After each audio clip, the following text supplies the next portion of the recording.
आज हमारे देश में जिस चीज को सबसे ज्यादा खतरे में बताया जाता है वो है भारत का संविधान।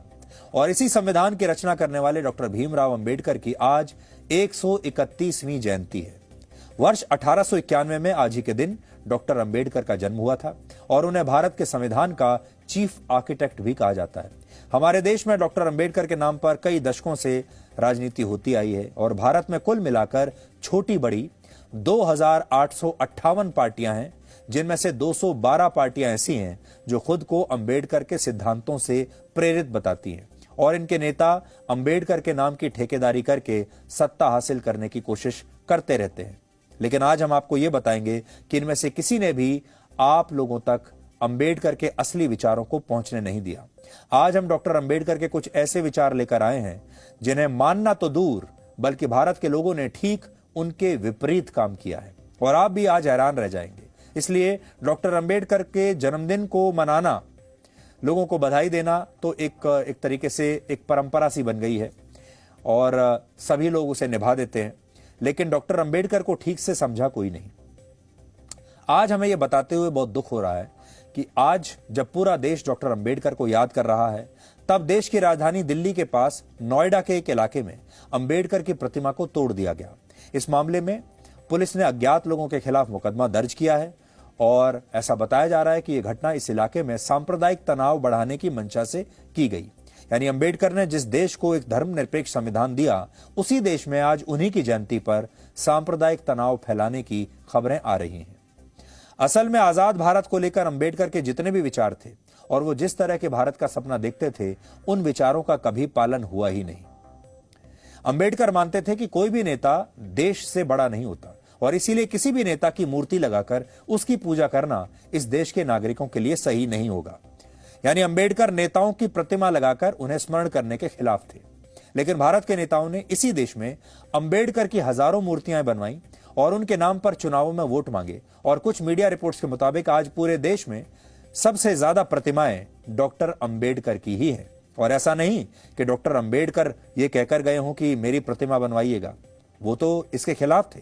असल में उनकी प्रतिमाएं बनाकर अलग अलग पार्टियां वोट बटोरना चाहती हैं, अपनी मार्केटिंग करना चाहती हैं। और यह स्थिति भी तब है जब आज से लगभग 80 साल पहले 18 जनवरी 1943 को डॉक्टर अंबेडकर ने कहा था कि वो मूर्तियों के उपासक नहीं है, वो उन्हें तोड़ने में विश्वास रखते हैं। इसी भाषण में वो ये भी बताते हैं कि उनके लिए ये कहा जाता है कि वो महात्मा गांधी और मोहम्मद अली जिन्ना से नफरत करते हैं, जबकि ऐसा नहीं है। वो गांधी और जिन्ना को नापसंद करते हैं क्योंकि वो किसी भी नेता की बजाय अपने देश से प्यार करना ज्यादा जरूरी समझते हैं। अंबेडकर ने अपने इस भाषण में यह बात भी कही थी कि उन्हें उम्मीद है कि भारत के लोग एक दिन ये बात जरूर सीखेंगे कि कोई भी नेता देश से बड़ा नहीं होता और नायक पूजा का सच भारत में हमेशा कठोर और दुर्भाग्यपूर्ण ही होगा, ये कहकर गए वो। ये शब्द डॉक्टर अंबेडकर के थे। लेकिन हमारे देश में इस पर जरा भी अमल नहीं हुआ और हमारे देश के नेताओं ने उन्हीं की प्रतिमाएं भारत में बनवाई। और उन्हीं की नहीं, आज हमारे देश में सबसे जो बड़ी परंपरा है राजनीति में, वो नेताओं की प्रतिमा बनाना और हर जगह बनाकर उन्हें लगा देना, ये हमारे देश की परंपरा बन चुकी है। इसी तरह डॉक्टर अंबेडकर ने खुद संविधान बनाते वक्त उसमें आरक्षण की स्थायी व्यवस्था नहीं की थी। 30 नवंबर 1948 को जब संविधान सभा में आरक्षण पर बहस हुई, तब अंबेडकर ने कहा था कि आरक्षण लागू होने के 10 साल में इस बात की समीक्षा होनी चाहिए कि जिन्हें आरक्षण दिया गया है, क्या उनकी स्थिति में कोई सुधार हुआ है या नहीं। उन्होंने ये भी कहा कि अगर आरक्षण से किसी वर्ग का विकास हो जाता है तो उसके आगे की पीढ़ी को आरक्षण का लाभ नहीं देना चाहिए। इसके पीछे उन्होंने ये वजह बताई कि आरक्षण का मतलब बैसाखी नहीं है जिसके सहारे पूरी जिंदगी काट दी जाए। यह विकसित होने का एकमात्र एक अधिकार है। लेकिन हमारे देश में वोट बैंक की राजनीति की वजह से अंबेडकर के इस विचार की गंभीरता को समझा नहीं गया और हमारे देश की राजनीति ने आरक्षण की व्यवस्था को स्थायी बना दिया। आज भारत में किसी पार्टी में, किसी नेता में इतना दम नहीं कि वो आकर ये कह दे कि वो आरक्षण को बंद कर रहा है। यहां तक कि ये बात हम बार बार कहते आए हैं कि आरक्षण जिन लोगों को मिल रहा है उनके बारे में एक आकलन होना चाहिए और अगर किसी एक परिवार को आरक्षण का लाभ मिल चुका है और वो परिवार अब इस स्थिति में आ गया है कि उसे अब इस बैसाखी की आवश्यकता नहीं है, तो फिर उसका आरक्षण बंद होना चाहिए और फिर ये आरक्षण ऐसे परिवार को मिलना चाहिए, ऐसे लोगों को मिलना चाहिए जिन्हें वाकई आरक्षण की जरूरत है, जिन्हें इस बैसाखी की जरूरत है।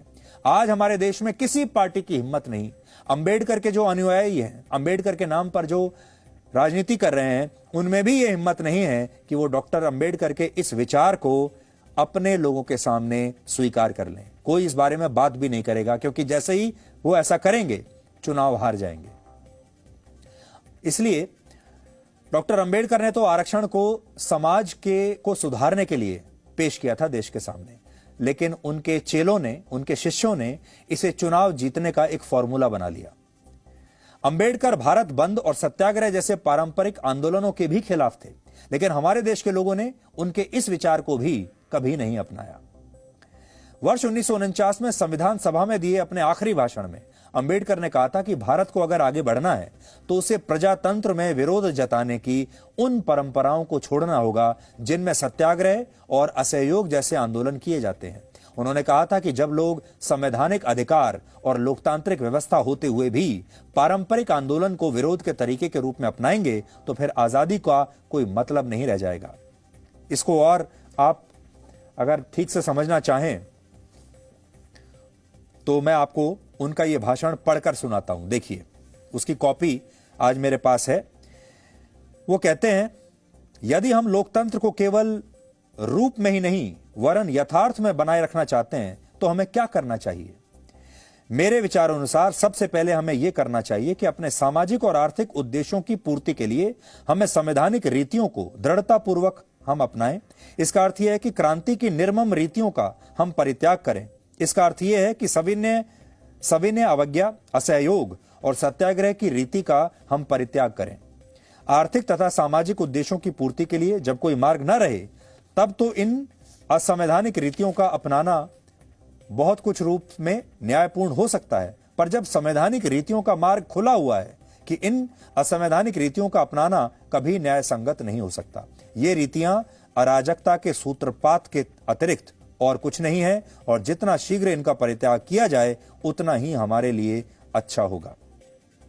ये बात डॉक्टर अंबेडकर ने इसलिए कही क्योंकि उनके मुताबिक जब इस तरह की सविनय अवज्ञा का जो दौर चल रहा था, असहयोग आंदोलन चल रहा था, सत्याग्रह चल रहा था, यानी इस तरह के जो विरोध प्रदर्शन जो होते थे, ये जब तक हम गुलाम थे, दूसरा देश हम पर शासन कर रहा था, यानी अंग्रेज शासन कर रहे थे, हम गुलाम थे, हम अपनी आजादी के लिए लड़ रहे थे, तब तक ये सत्याग्रह, ये धरने प्रदर्शन, ये हड़ताल, ये सारी जो चीजें हैं, ये भारत बंद, असहयोग आंदोलन, तब तक तो इसके लिए कोई जगह थी, क्योंकि हम किसी विदेशी ताकत के खिलाफ लड़ रहे थे और उससे हम असहयोग करना चाहते थे।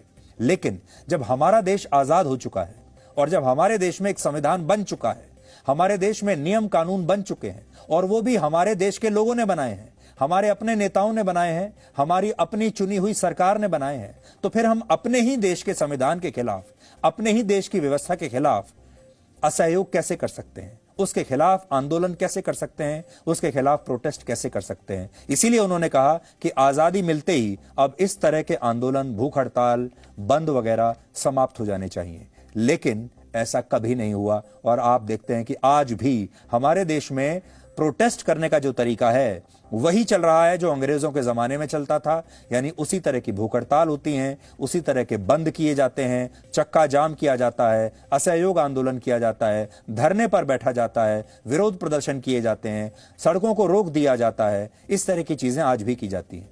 Presenting B News app available on Google Play and App Store. Download it now.